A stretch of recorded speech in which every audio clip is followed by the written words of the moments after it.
Servos de Deus, a buzina tocai, Jesus em breve virá. A todo mundo a mensagem levai, Jesus em breve virá. Apresentamos o programa da Voz da Profecia, uma mensagem de fé e esperança que anuncia a volta do Senhor.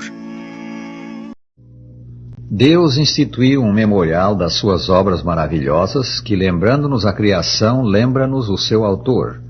O dia de repouso é esse memorial. Deus fala dele como sinal entre mim e vós, para que saibais que eu sou o Senhor vosso Deus. Ezequiel 20, versículo 20.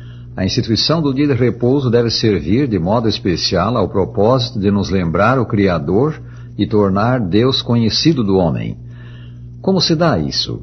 Pelo fato de que o dia de repouso é uma instituição comemorativa da criação e a criação é obra de Deus. Ao apresentar-se nas Escrituras como o verdadeiro Deus, o Senhor fala de si mesmo como Criador. A criação é a grande prova de sua divindade. Como escreveu São Paulo, porque os atributos invisíveis de Deus, assim o seu eterno poder como também a sua própria divindade, claramente se reconhecem desde o princípio do mundo, sendo percebidos por meio das coisas que foram criadas. Romanos 1, 20. Apontando a diferença que há entre ele e os falsos deuses imaginários é certo, mas havia quem neles cresce, o Senhor diz, os deuses que não fizeram os céus e a terra desaparecerão da terra e debaixo destes céus. O Senhor fez a terra pelo seu poder, estabeleceu o mundo por sua sabedoria, e com a sua inteligência estendeu os céus. Jeremias 10, versículos 11 e 12. Aí está, o poder de criar e as obras criadas identificam o verdadeiro Deus. Tendo criado o mundo e o homem em 6 dias, dias literais de 24 horas, Deus erigiu o 7º dia da semana em monumento comemorativo da criação, e meio pelo qual o homem fosse lembrado do seu Criador. Ele o fez por 3 atos distintos relatados em Gênesis 2. Lemos: assim, pois, foram acabados os céus e a terra e todo o seu exército. E havendo Deus terminado no dia 7º a sua obra que fizera, descansou nesse dia de toda a sua obra que tinha feito. Agora os 3 atos. E abençoou Deus o dia 7º e o santificou, porque nele descansou de toda a obra que como Criador fizera. Versículos 1 a 3. Ao incluir no Santo Decálogo o mandamento de que o homem santificasse esse dia, Deus relacionou a instituição com a sua obra criadora, dizendo, porque em 6 dias fez o Senhor os céus e a terra, o mar e tudo o que neles há, e ao 7º dia descansou. Por isso o Senhor abençoou o dia de sábado e o santificou. Êxodo 20, versículo 11. O seu intento de que o dia de repouso por ele estabelecido sirva ao propósito de nos lembrar da criação e dele próprio é feito ainda mais claro nas palavras do nosso texto. Dei-vos o dia de repouso como sinal entre mim e vós, para que saibais que eu sou o Senhor vosso Deus. Cada vez, pois, que esse dia ocorre, o 7º dia da semana, ele diz ao homem como raça, em 6 dias fez Deus o mundo e o homem.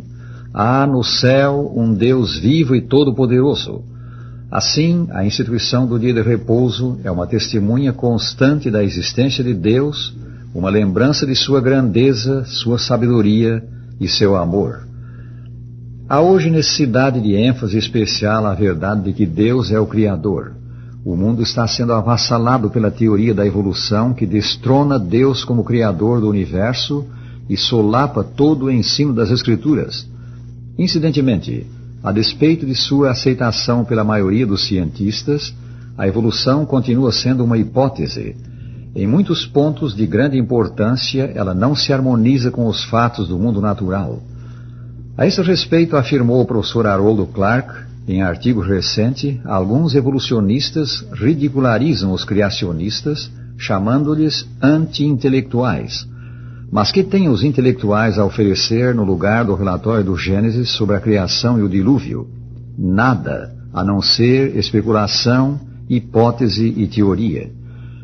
O professor Clark, que é doutor em Ciências Naturais, membro da Associação Americana para o Progresso da Ciência e autor de alguns livros, bem como de numerosos artigos sobre o criacionismo, acrescenta: nenhum só ponto da teoria evolucionista foi provado, e o que se afirma ser uma explicação possível e razoável tem sido explicado igualmente bem, feita cuidadosa análise, pelo modelo da criação.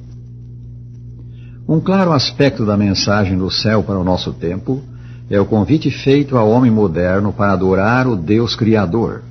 O quadro profético da pregação dessa mensagem foi assim descrito por São João: vi outro anjo voando pelo meio do céu, tendo um evangelho eterno para pregar aos que se assentam sobre a terra, e a cada nação e tribo e língua e povo, dizendo em grande voz: temei a Deus e dai-lhe glória, porque é chegada a hora do seu juízo, e adorai aquele que fez o céu e a terra e o mar e as fontes das águas. Apocalipse 14, 6 e 7.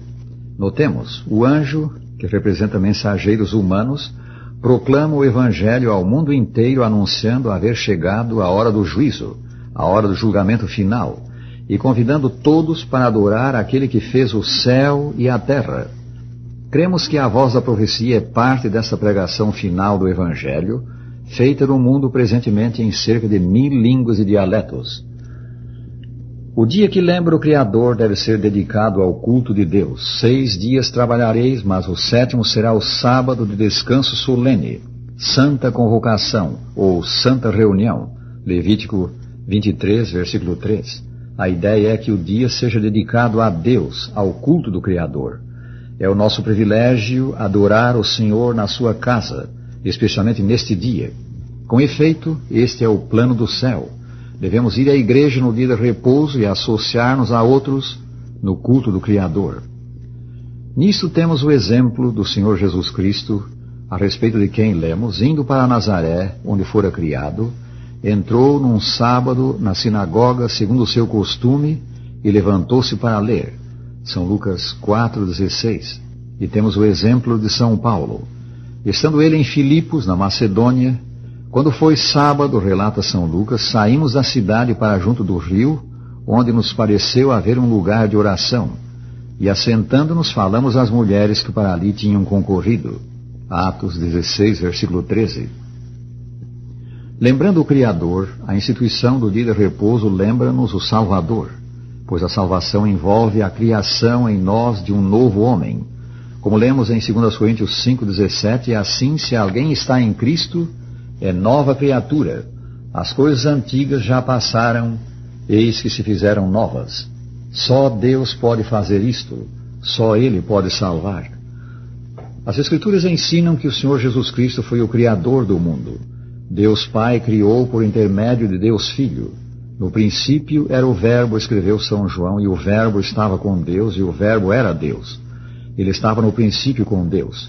Todas as coisas foram feitas por intermédio dele, e sem ele, nada do que foi feito se fez. São João 1, versículos 1 a 3. O Verbo divino criou, pois, todas as coisas. Logo após, o apóstolo identifica o Verbo Criador, e o Verbo se fez carne e habitou entre nós, cheio de graça e de verdade, e vimos a sua glória, glória como do unigênito do Pai. Versículo 14. Cristo foi, pois, quem criou o mundo e o homem em 6 dias. Foi ele quem instituiu o dia de repouso, descansando no primeiro 7º dia da história, bem como santificando e abençoando esse dia. Foi ele que, desde o princípio, deu essa instituição à raça humana. Ele mesmo ensinou: o sábado foi estabelecido por causa do homem. São Marcos 2, 27. E para que fim o deu? Como vimos, para nos lembrar do Criador, do verdadeiro Deus. E para apontar também ao Salvador, como lemos em Ezequiel 20, versículo 12. A todos quantos recebem esse dia como sinal do poder criador e redentor de Cristo, ele será um deleite. Vendo nele Cristo, nele se deleitam. O sábado lhes aponta as obras da criação como testemunho de seu grande poder em redimir. Ao passo que evoca a perdida paz edênica, fala da paz restaurada por meio do Salvador. E tudo na natureza lhe repete o convite: vinde a mim, todos os que estáis cansados e oprimidos, e eu vos aliviarei.